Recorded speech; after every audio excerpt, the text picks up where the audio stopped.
இப்போ நிதிஷ் அவர்கள் மேல கூட வந்து பார்த்தீங்கன்னா, வன்கொடுமை கேஸ் குடுக்கப்பட்டிருக்கதா சொல்றாரு. எனக்கு அது அப்படி என்னன்னே தெரியாது. அப்படி சொல்லி ஒரு வீடியோலாம் போட்டிருந்தாங்க. அவரு என்ன சார் ஆகறதுக்கு வாய்ப்பு இருக்கு? ஏன்னா அந்த மாதிரி கேஸ் போடுறாங்கன்னா, யூடியூப்ல பேசினா வந்து கேஸ் போட்டாலும், அரெஸ்ட் பண்ணுறதுக்கான வாய்ப்புகள் மிக மிக குறைவா இருக்கு.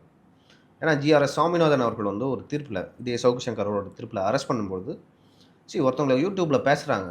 பேசும்பொழுது அது தொடர்பா நீங்க அரெஸ்ட் பண்றீங்க. ஆனா அது குறித்து தீர்ப்பே வரலையே.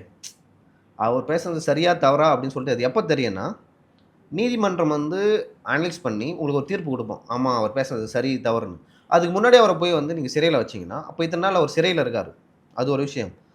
ஒரு வேள அந்த வழக்கு பொய்ன்னு தெரிஞ்சா, அப்ப இத்தன நாள் வந்து அவர் ஏன் சிறையில இருந்தார்ன்னு ஒரு கேள்வி வருது. ஓகேங்களா? அப்படி கேள்வி வரும்பொழுது, அது வந்து ஒரு மனிதனோட அடிப்படை உரிமைக்கு வந்து எதிரானது. அப்படி பண்ணக்கூடாது. ஒரு வேள வந்து காவல்துறை அந்த மாரி வழக்கு போட்டாலும், கீழமை நீதிமன்றங்கள்ல மேஜிஸ்ட்ரேட் என்ன பண்ணணும்னா, அவங்கள ரிமாண்ட் பண்ணக்கூடாது அப்படின்னு ஒரு தீர்ப்ப குடுக்குறாரு. YouTubeல பேசுறதுக்காக, சமூக வலைதளங்கள்ல பேசுறதுக்காக வந்து வழக்கு போட முடியாது. அப்போ வந்து காவல்துறையினர் அப்பதான் என்ன பண்றாங்கன்னா, அந்த ப்ரொடியூசர் மூலமா வந்து பொய் வழக்கு ஒண்ணு குடுக்க சொல்றாங்க. அவங்க குடுக்குறாரு. அப்ப அரெஸ்ட் பண்ணலாம்ல. YouTubeல பேசுனதுக்காக வழக்கு போட முடியாது. பட் நீங்க வந்து தயாரிப்பாளர மிரட்டுனீங்கன்னு சொல்லிட்டு பண்ண முடியும்ல. அந்த மாரி தான் பிசிஆர் கேஸும். பிசிஆர் கேஸ் வந்து உங்கள அரெஸ்ட் பண்ணிட்டாங்கன்னா, ஜாமீன் கிடைக்கிறது ரொம்ப கஷ்டம். பிசிஆர் கேஸ்ல. ஜாமீன் குடுத்தாலும் வந்து குறைந்தபட்சம் வந்து 6 மாசம் நீங்க சிறையில இருக்கணும். ஸோ இந்த மாரியான கண்டிஷன்ஸ்லாம் இருக்கு பிசிஆர்ல.